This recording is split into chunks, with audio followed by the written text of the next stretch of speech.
အားလုံးပဲမင်္ဂလာပါခင်ဗျာဒီနေ့မှာတော့ကိုရီးယားဝမ်6ဘီလီယံကျော်ငွေပုံကြီးကိုမျက်စိနဲ့မြင်တွေ့ခွင့်ရမယ့်အပြင်မြန်မာကျပ်ငွေတွေပါတည်ရှိနေတဲ့ပြလိုက်တစ်ခုကိုတွားလည်ပတ်မှာပဲဖြစ်ပါတယ်အစီအစဉ်မစခင်မှာကျွန်တော်ရဲ့ channel လေးကို subscribe လုပ်သွားပေးဖို့တောင်းဆိုချင်ပါတယ်ကျွန်တော်တို့မြောင်တုံးကိုရောက်ရင်ရှေးအောင်ဥရောပစတိုင်ဘီတုကလက်ရနဲ့တိဆောက်ထားပြီးအလွန်လာတဲ့အဆောက်အဦကြီးကိုတတိထားမိကြတာဗျဟုတ်ပါတယ်အဲ့ဒါကတော့ကျွန်တော်တို့ Band of Korea Money Museum ပဲဖြစ်ပါတယ်ဒီဆောက်အဦကိုတော့1909ခုနှစ်မှာဆောက်လုပ်ခဲ့ပြီးတော့အရင်တုန်းကကိုရီးယားရဲ့ဗဟိုဘဏ်ရုံးချုပ်အဖြစ်အသုံးပြုခဲ့တဲ့နေရာလည်းဖြစ်ပါတယ်။ဂျပန်လက်အောက်ကာလအတွင်းမှာတော့ Band of Joseon လို့လည်းခေါ်ဆိုခဲ့ကြပါတယ်။နောက်ပိုင်းမှာတော့ဒီဆောက်အဦကိုသမိုင်းဝင်ဆောက်အဦ Historical Site အဖြစ်သတ်မှတ်ခဲ့ကြပါတယ်။2000ခုနှစ်အရောက်မှာတော့ယခု Money Museum အဖြစ်ပြောင်းလဲဖွင့်လှစ်ခဲ့တာလည်းဖြစ်ပါတယ်။ပြတိုက်အတွင်းမှာတော့ငွေကြေးနဲ့ပတ်သက်တဲ့အရာများစွာကိုလေ့လာနိုင်မယ့်အပြင်ငွေကြေးသမိုင်းငွေထုတ်လုပ်ပုံငွေတုခွဲခြားနည်းတစ်ကမ္ဘာလုံးကငွေကြေးတွေအပြင် interactive စုံတွေလည်းတည်ရှိပါတယ်ငွေကြေးသမိုင်းကိုကြည့်မယ်ဆိုရင်တော့ရှေးရခင်ကလူတွေအသုံးပြုခဲ့ကြတဲ့ precision လဲတဲ့ barter system ခေတ်ကစတက်တူထင်က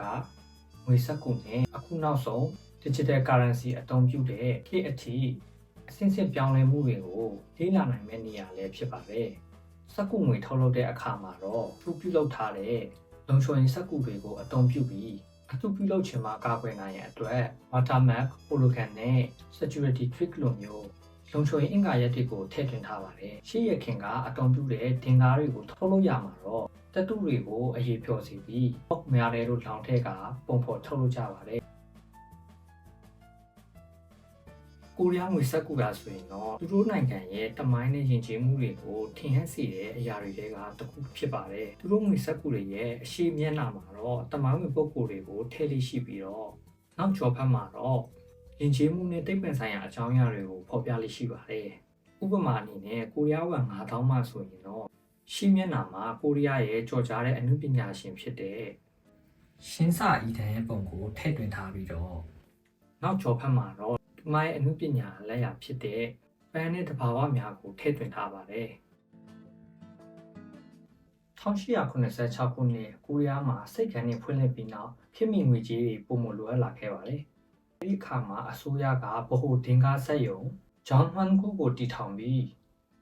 ရွှေနဲ့ငွေစံနှုန်းအသစ်ကိုစတင်ကျင့်သုံးခဲ့ပါတယ်ဒါပေမဲ့ဘန်နာရဲ့အခက်အခဲတွေကြောင့်တန်ဖိုးနဲ့တင်ကားတွေအများအပြားထုတ်ခဲ့ရပြီးနိုင်ငံခြားငွေတွေပါဝင်လာတဲ့အတွက်ကြောင့်မလို့ငွေကြေးစနစ်ကိုပုံမရှုပ်ထွေးစေခဲ့ပါတယ်။ဒါကြောင့်အဲ့ဒီခေတ်ကကိုရီးယားရဲ့ငွေကြေးသမိုင်းမှာတော့အလွန်ဖျို့ဖျဲဖြစ်ခဲ့တဲ့ကာလလည်းဖြစ်ပါတယ်။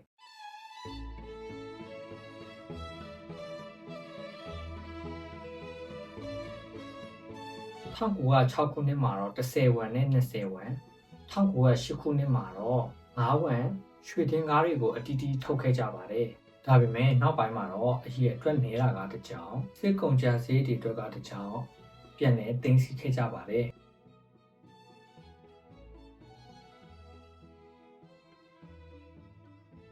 ဒီပြတိုင်းမှာတော့အခြားအာရှနိုင်ငံတွေရဲ့တရားဝင်ကြွေးတွေလည်းများစွာတည်ရှိပါတယ်။ဥပမာကိုလိုနီခေတ်ညာကြီးနိုင်ငံတွေကျူးကျော်ရှင်ခံခဲ့ရတဲ့ဟောင်ကောင်ဖိလစ်ပိုင်အိန္ဒိယနဲ့အခြားအာရှနိုင်ငံများမှာဆိုရင်တော့Empire ရှင်တွေရဲ့ငွေကြေးယူနစ်နဲ့ဒီဇိုင်းလွှမ်းမိုးရှင်းခံခဲ့ရတာကိုပြပြတသားမြင်တွေ့ရမှာပဲဖြစ်ပါတယ်။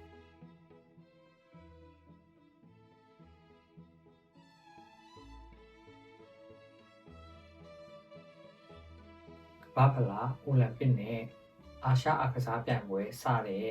ကမ္ဘာအဆင့်အားကစားပွဲတော်တွေမှာထုတ်လုပ်တဲ့အထိမ်းအမှတ်ဒင်္ဂါများလည်းရှိပါတယ်။ဒီဒင်္ဂါတွေကနိုင်ငံတစ်ခုရဲ့ယဉ်ကျေးမှုရိုးရာနဲ့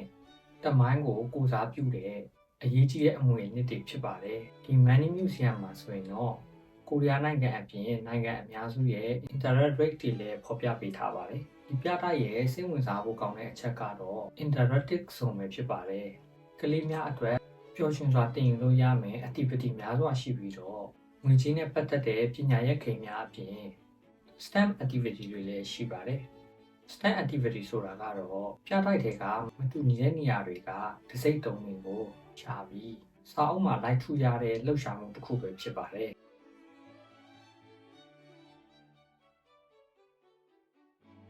သင်္ကားပုံစံဆူဗီနီယာတွေစာအုပ် postcard နဲ့အခြားအမှတ်တရပစ္စည်းများကိုတော့မြူဇီယံရှော့မှာရောင်းချပေးပါတယ်